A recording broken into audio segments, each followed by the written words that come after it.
couple weeks ago, I took a look at gaming performance on NVIDIA's Maxwell-based Tesla GPUs. At just $50 each, you might have been tempted to try and build a cloud gaming server with a Tesla M40 or a Tesla M60. That is, until you see today's results.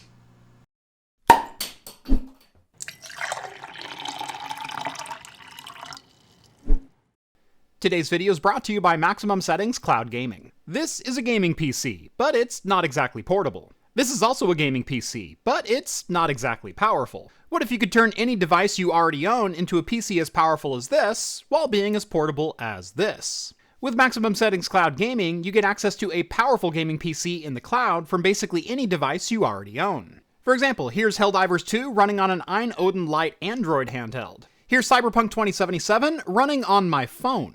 Virtualized gaming machines start at just $9.95 Canadian, or around $7.40 US, and you'll be up and gaming just a few minutes after creating your account. Or for uncompromised performance, opt for bare metal access with an AMD 7800X3D CPU and a Radeon RX 7900 XT graphics card. Get the flexibility of a cloud gaming system without the hassle of building and maintaining one yourself. Visit MaximumSettings.com or visit the link down in the video description to get started today. And again, thanks to Maximum Settings Cloud Gaming for sponsoring today's video.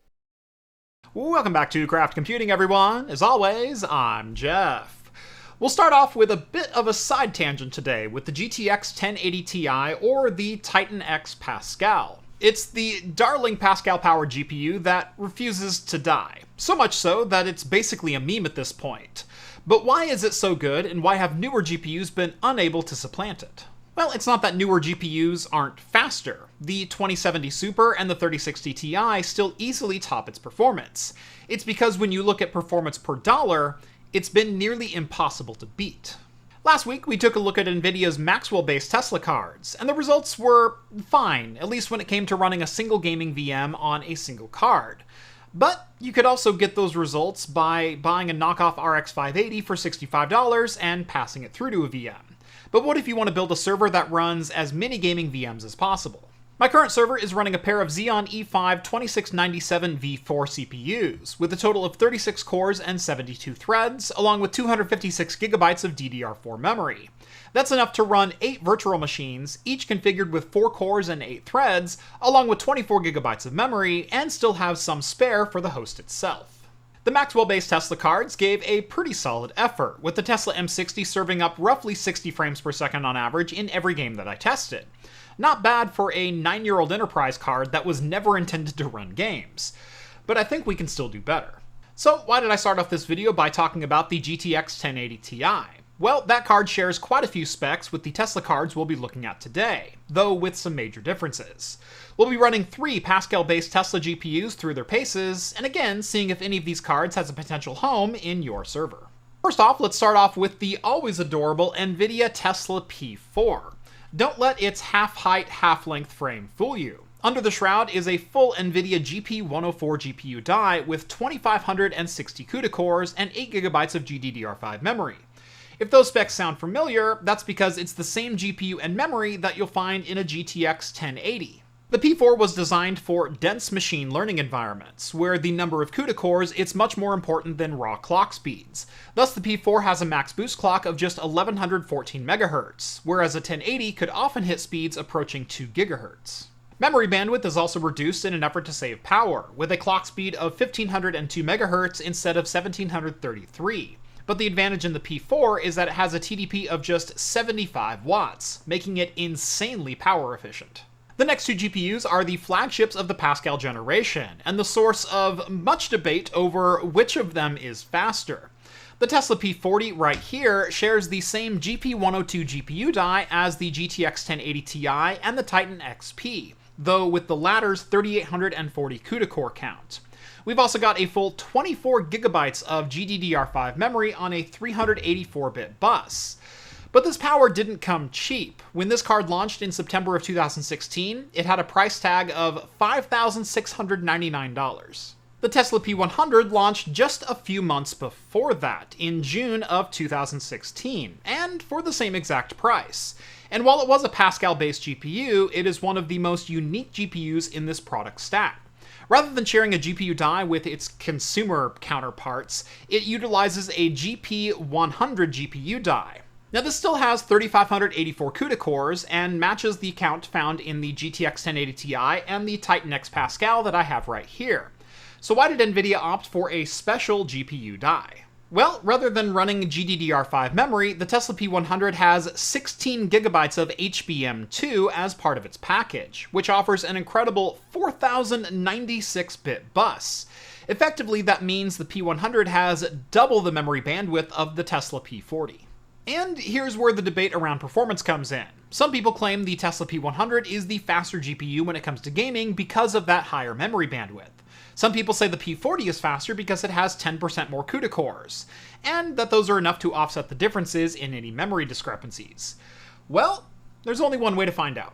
If you watched my Maxwell Tesla video, testing will use the exact same methodology. The goal of the server is to run 8 gaming VMs, which means 2 VMs per the Tesla P40 or the P100, or a single VM running on a Tesla P4, as the server can support up to 8 single-slot GPUs or 4 dual-slot GPUs. Just like in that first video, we're going to test for max performance by running a single VM on a single GPU. We'll also split up the resources on each card by running 2 VMs at the same time. When running the second VM, we'll be running GTA 5 in a static shot on the Del Perro Pier. This gives a very consistent load on both the CPU and GPU, and should demonstrate how well the GPU can scale its performance. The Tesla P4 being a single slot and lower power GPU, we're still going to be testing running a single VM per card, though we will still be using NVIDIA's grid solution, just like we are on the P40 and the P100. Now, passing through the Tesla P4 to a single VM and running games on it is totally possible, but I'm going to leave GPU pass-through methods and performance differences to another video. For today, we're going to be using NVIDIA's official grid solution for every test performed.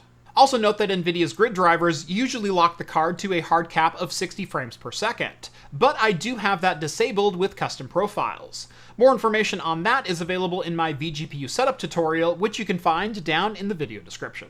Starting off with synthetic testing and 3D Mark Firestrike, the P40 flexes its CUDA core advantage with a graphics score of 21,755, with the P100 coming in at 19,827.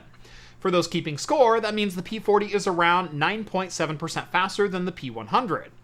Almost like that 10% CUDA core advantage actually does make a difference. The Tesla P4 also holds its own with a score of 12,151. That's nearly as fast as the Tesla M40 in the previous video, but at just 1/3 the power draw. Things get a little more interesting when adding a second VM to the mix. Running GTA 5 on one VM, with Firestrike running on the other, the P40 manages a score of 9,866. But it's actually the Tesla P100 with the win in this one, with a score of 11,464. While the P40 is the faster overall card when running a single game, the P100 was a full 16% faster when splitting up the GPU between different VMs. 3D Mark TimeSpy sees some very similar results, with the P40 again being dominant when running a single virtual machine, this time with a score of 7,438. The P100 barely manages to hang on here, scoring just 6,322, a full 15% slower. But again, when running 2 VMs on a single card, it flips the script entirely, with the P100 pulling out the win with a score of 4,388 to the P40's 3,920, or around 12% faster. The Tesla P4 doesn't fare quite as well here, with a score of 4,121, still faster than the P40 when running multiple VMs, but slower than the P100. I ran the new Steel Nomad Lite test when running Maxwell GPUs, and wanted to run the same thing again here for a point of comparison. The Tesla M40 achieved a top score of 4,664, but that mark is again destroyed by the P40 and P100, with scores of 7,626 and 7,019 respectively. The amazing thing here is that both Pascal GPUs nearly beat the M40 with one hand tied behind their back, that is, running a second VM during testing. With GTA 5 running in the background, we still get scores of 4,402 and 4,462. The Tesla P4 is also insanely close here as well, managing a score of 4,294, again almost beating the Maxwell M40 at 1/3 the power draw. In my testing for Maxwell GPUs, I avoided some of the more demanding modern games like Cyberpunk or Starfield, simply because I didn't think those were realistic expectations for those particular GPUs. But the GTX 1080 Ti can still run modern juggernauts at a fairly reasonable frame rate, so I decided to give them a shot here. Cyberpunk 2077 at 1080p and medium settings proves to be playable on both the P40 and the P100, at least when running a single virtual machine. We see an average of 54 frames per second on the P40 and 53 frames per second on the P100. The 1% lows aren't great at 19 and 16 respectively, but I did find the game to be overall playable. Now, I think I'll go ahead and address the elephant in the room now. Low frame rates on this particular server have not been terrific, as the E5 2697 V4 has a base clock of just 2.3 GHz. There are definitely some CPU bottlenecks happening at times, but that's more of an indictment of the server itself, not the GPUs. For Broadwell-based Xeons, unfortunately, this is about as good as it gets when it comes to bottom-end performance. Now, I have had my eyes on some epic Rome-powered GPU servers, but those are still tipping the scales at over $1,000 for just the chassis and the motherboard. I guess join the Patreon or buy some merch if you want to see one of those in the future. It shouldn't be a shock that the Tesla P4 struggles pretty hard here at just 35 frames per second, with a 1% low of 11. There's just not enough horsepower here to crank out the frames fast enough to make this game playable. Likewise, when it comes to running two VMs on either the Tesla P40 or the P100, with both cards barely eclipsing 30 FPS on average. It's also worth noting that these results here mirror the synthetic results, where the P40 is slightly faster when running a single VM, and the P100 is upwards of 10% faster when running two VMs at once. But there's one more thing that I want to talk about here, and it's that FSR2 can run on Pascal-based GPUs.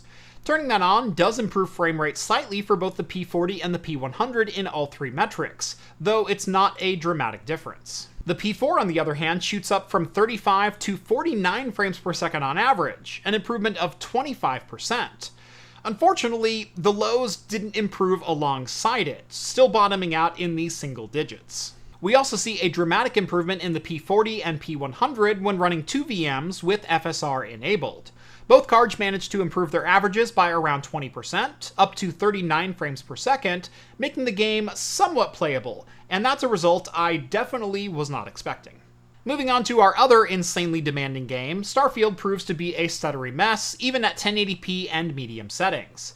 The P40 is the best in show here at just 35 frames per second on average, but with a 1% low of 14. There's not much to talk about here on this one, as every single card struggled equally hard, with the 0.1% lows all coming in single digits. Some people might be surprised by this result, but it actually lines up with the testing I've done on the Titan X Pascal a while back. It also struggled hard with this title, coming in with less than half the performance of a 2080 Ti. There's something about this game that absolutely hates running on the Pascal architecture, and there's not a lot we can do about it, even with the fastest cards from this lineup. Moving on to Doom Eternal, and much like the synthetic tests, we can start to suss out some trends from these results. Yet again, it's the P40 on top with an average frame rate of 132 and a 1% low of 42. The P100 lags a bit behind here, managing just 103 frames per second on average with a 1% low of 29. Even more impressively, this was at 1080p and Ultra Nightmare presets, so if you wanted a little bit more performance, dropping down to Ultra or even High is definitely in the cards here. Running two VMs per GPU puts them basically on equal footing, with both GPUs scoring an average of 63 frames per second. But surprisingly, it's the P40 having a slightly better performance when it comes to the low frame rates. The outlier here is the little Tesla P4, and it's a trend that's been in basically every one of our tests to this point. While the P4 isn't the most performant card, managing just 72 frames per second on average with a 1% low of 34, if you factor that out to running a pair of P4s to run two gaming VMs, the P4 is actually the better choice over both the P100 and the P40. In fact, in every single benchmark you'll see today, the P4 lends itself to be the faster GPU when aiming to run two VMs per two-slot GPU. Now obviously that requires two Tesla P4s versus a single P40 or P100. Again, in my particular server, I have support for 8 PCI Express X8 single-slot GPUs, and the P4 proves to be the best option for performance density. And that's a result I just was not expecting here. Hitman 3 continues this trend, with the P40 winning the overall performance crown with 95 frames per second on average versus 92 frames per second on the P100. But when spinning up a second VM, the roles flip-flop yet again, with the P100 notching a narrow win, averaging 67 frames per second to just 60 frames per second on the P40. But again, the P4 comes out on top for density with an average of 69 frames per second. Nice. Surprisingly enough, the low frame rates are also comparable to the other two cards, despite the much lower clock speeds on the P4. Now, stop me if you've heard this story before. In Tiny Tina's Wonderlands, the P40 shoots out in front with an average of 81 frames per second, with the P100 sitting just a few points behind at 78. Performance evens out with 2 VMs running per GPU, with 47 FPS on average between both cards. And again, the P4 sneaks in with the multi-VM victory with 51 frames per second on average. And finally, we wrap up with Wreckfest, where the results are much of the same. 154 FPS on average for the P40 versus just 133 FPS for the P100.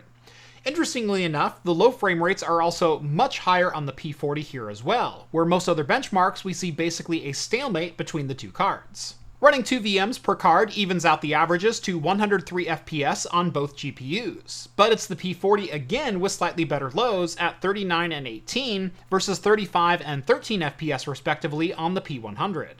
And yet again, the P4 flexes its surprisingly robust 75 watt muscles, managing 133 frames per second on average with a 1% low of 46, proving yet again the P4 might be the ultimate winner here.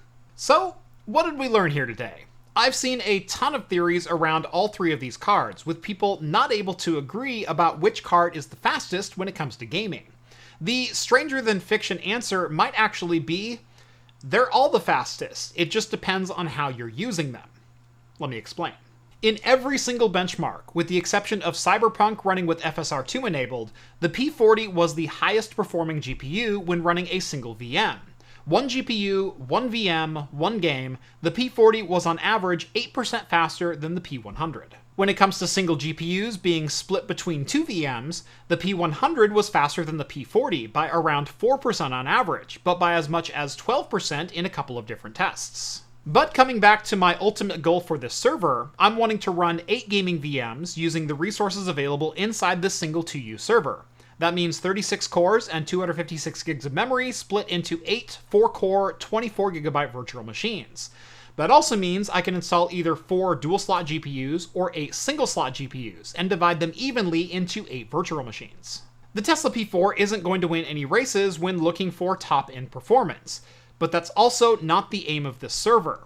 When compared to dual VM performance on either the P40 and the P100, the P4 actually comes out on top by around 12% on average. And that's just insane to me. So, who is right? As it turns out, everyone, but for all different reasons than we probably would have guessed. Frankly, even I'm a bit surprised at these results, as I expected the P100 to win outright against the other two cards. Between the HBM2 memory and the near equal CUDA core count to the P40, it felt like the sure winner. That, and I didn't expect the P4 to be able to hang with such a deficit when it comes to GPU core clock speed. But that's why we run these tests. Now, I mentioned potential CPU bottlenecks earlier in this video, and I'm sure some people are going to whine and complain that I didn't eliminate every single variable when testing these cards. But here's the deal. If I were to run an EPYC Genoa CPU with DDR5 memory and U.2 NVMe-backed storage, this would no longer be a budget cloud gaming server. And while there are higher clocked Xeon CPUs for this socket, I'd have to cut down the number of VMs that I could run, lowering the overall density of this server. For the hardware we have here today, that is the Asus ESC4000G3, a pair of 18-core Xeon CPUs, 256 gigs of DDR4 memory, and 8 Patriot Elite Burst 1.92TB SATA SSDs, I'm still around $1,540 into this server, and that's before we even get into the GPUs. There are newer server platforms that would absolutely destroy these Broadwell CPUs in single-threaded performance. EPYC Rome or Xeon Scalable 3rd Gen come to mind. But platform costs are through the roof by comparison, blowing all sense of budget out the window. Both the Tesla P40 and the P100 are available on the used market for around $150 each, meaning you could stuff the server to the gills for around $600, or a total server price of $2,140. That's a lot of money, but it also breaks down to just $266 per gaming VM, assuming you run 8 VMs. The Tesla P4 is the faster option for running 8 simultaneous VMs, but it is also slightly more expensive when you're buying 8 cards, with the cards trending at around $100 each right now. I'm betting, though, that if you bought 8 cards from a single seller, you could probably negotiate a deal for maybe $85 per card. That's just $680 and gives the best overall density for gaming. Last but not least, I do want to answer one final question that I've received over my last couple of videos about this server, and that's, why don't you give any benchmarks for AI or LLM or image generation? And that's a really great question, and I have a really short answer for it.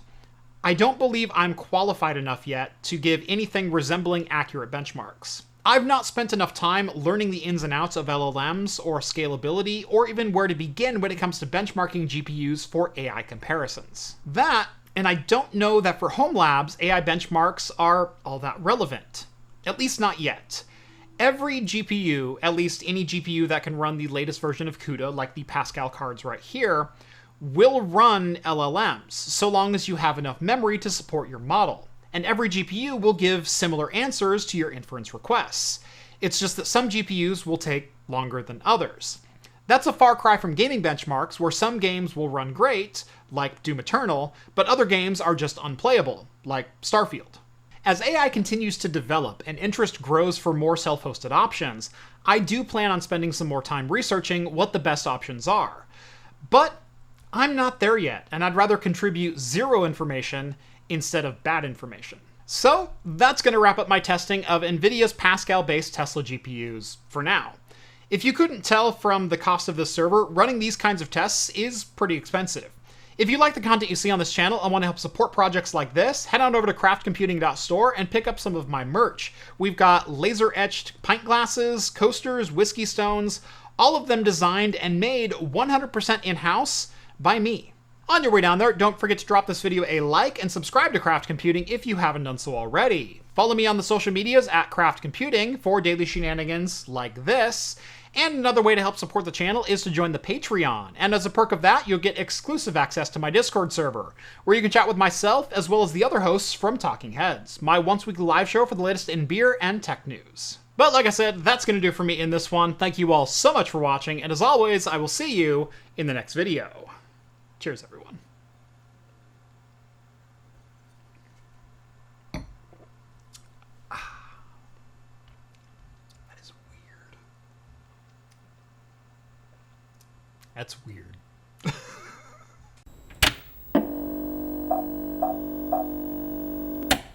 Beer for today is from Ironhorse Brewery up in Ellensberg, Washington. It is a variant of Quilter's Irish Death, one of my favorite all-time brews. It is Cookie Death, a dessert version of their dark ale.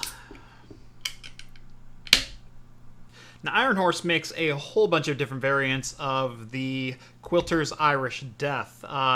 They've got the Aloha Death, which is a Hawaiian-inspired variant of it.